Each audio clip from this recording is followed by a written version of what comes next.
అంటే, ఏంటి బావా నీకు ఎన్నిసార్లు చెప్పాలి? ఏమో ఆ ప్రేరణ ఎక్కడికి వెళ్ళిందో నాకేం తెలుసు, నువ్వే వెళ్ళి నిలుక్కో అని చెప్తాడు. ఒరే మర్యాదగా అడుగుతున్నాను చెప్తావా లేదా అంటే, నాకు తెలియదని చెప్పాను కదా అని ఘన సీరియస్గా చెప్తాడు. ఈ పెళ్ళి ఎలా జరుగుద్దో నేను చూస్తాను, ఈ పెళ్ళి జరగనివ్వను అని సిద్ధు అంటాడు. సరే బావగారు మీరు చేసేది మీరు చెయ్యండి అని ఇక ఘన అంటాడు. ప్రేరణకు ఏదైనా అపాయం తలపెట్టావంటే, తనకు ఏదైనా అయితే మాత్రం నీ సంగతి చూస్తాను, నీ అంతు తేలుస్తాను అని సిద్ధు అంటాడు. సర్లే బావగారు ముందు ఇక్కడి నుంచి వెళ్ళండి, ముహూర్తానికి టైం అవుతుంది అని అంటాడు. ఇక సిద్ధు వెళ్ళకపోయేసరికి అత్తయ్య అత్తయ్య అని పిలుస్తాడు. ఇక సిద్ధు అయితే ఘన రూమ్ నుంచి బయటకు వస్తాడు. ఇక ఘన అయితే పెళ్లి బట్టలు వేసుకుని ఇక సాహితి మెడలో తాళి కట్టినట్టు ఊహించుకుంటాడు. చాలా ఆనందపడిపోతూ ఉంటాడు. ఇక ఈ సిద్ధుగాడు ఏమీ చేయలేకపోయాడు అనుకుని ఇక సాహితిని ఊహించుకుంటూ ఇక పక్కనే ఉన్న సుధాకు ముద్దు పెట్టబోతుంటే ఇక సుధా సార్ అని అంటాడు. ఇక ఒక్కసారిగా ఘన సుధా వైపు చూసి, ఏంట్రా నువ్వు ఇక్కడున్నావు అంటే, సార్ నేను ఇక్కడే ఉన్నాను, మీరే నన్ను మీ దగ్గరికి లాక్కొని ముద్దు పెట్టుకోబోతున్నారు అంటే, చిచి అని ఇక సుధాని పక్కకు గెంటేస్తాడు. ఇక అదంతా చూసిన కుమార్ అయితే నవ్వుకుంటాడు. చాలా వెటకారంగా నవ్వుకుంటూ ఉంటాడు. ఇక ఘనాకి చాలా కోపం వస్తుంది. పంతులు గారు కూడా ఆగునైనా ఇంకా అమ్మాయి రాలేదు, అమ్మాయి వచ్చాక తాళి కడదీగాని అని చెప్తాడు. మరోవైపు ప్రేరణకు స్పృహ వచ్చేసరికి ప్రేరణకు వర్షకు కట్లు కట్టేసి ఉంటాయి.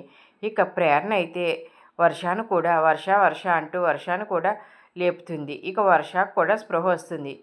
ఇక ప్రేరణ వర్షతో ఇక్కడి నుంచి ఎలాగైనా తప్పించుకోవాలి, పెళ్లి ముహూర్తానికి టైం అవుతుంది, మనం త్వరగా వెళ్ళాలి అని అంటే, వర్ష ప్రేరణ గారు ఇక నాకు బయటపడే అవకాశమే కనిపించడం లేదు, వీళ్ళు మనల్ని చంపేస్తారేమో అని అంటుంది. లేదు వర్ష నువ్వు అలా మాట్లాడుకు, ఎలాగైనా తప్పించుకుందాం అని ఇక అక్కడ కుర్చీలోంచి కిందకి పడుతుంది ప్రేరణ. ఇక అప్పుడే అక్కడ ఉన్న ఫోన్ నుంచి రంజిత్కి లొకేషన్ అయితే పెడుతుంది ప్రేరణ.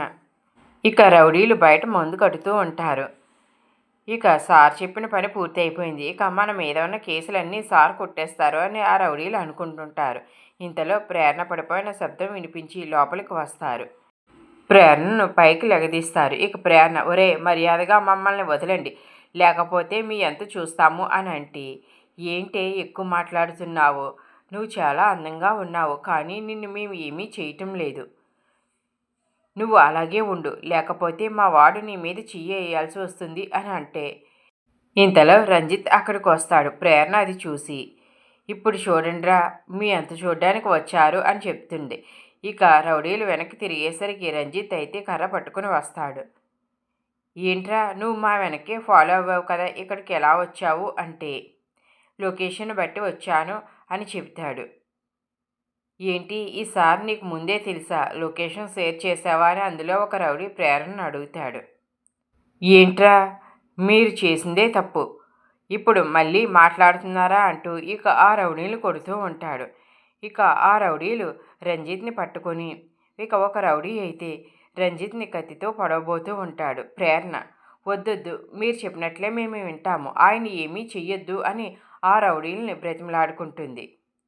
ఏంటి ఈ సారు కోసం ఎంత తాపత్రయపడుతున్నావు, వదిలేసినా అతను మమ్మల్ని వదలడు, అందుకనే వీడిని లేపేస్తాము అంటూ కత్తితో పొడవబోతుంటే అప్పుడే అక్కడికి సిద్ధు వచ్చి ఇక రంజిత్ని కాపాడుతాడు.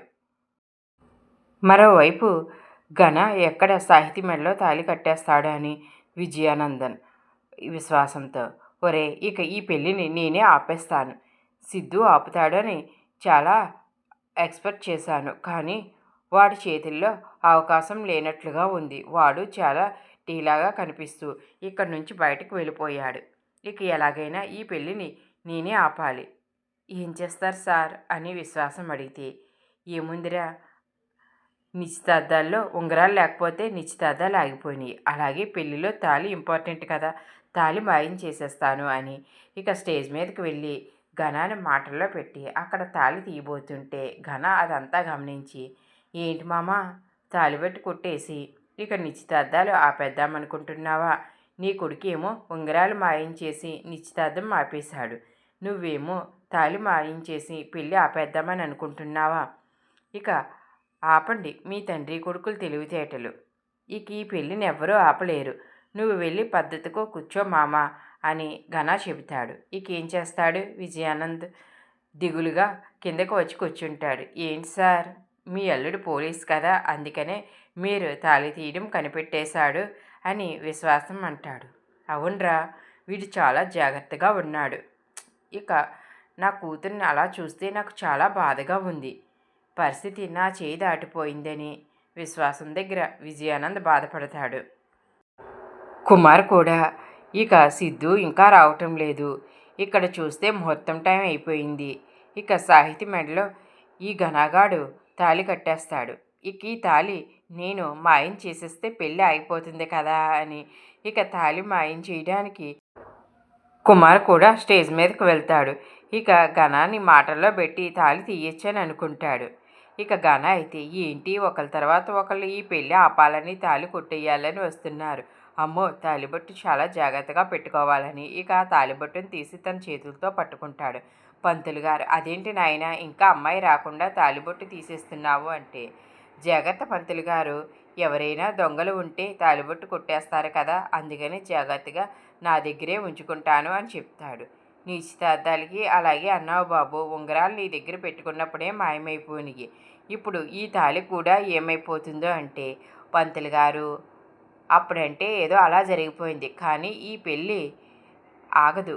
తాళి నా దగ్గరే ఉంటుంది, చాలా సేఫ్గా ఉంటుంది. మీరు ముందు మీ పనులు కానివ్వండి అని చెప్తాడు.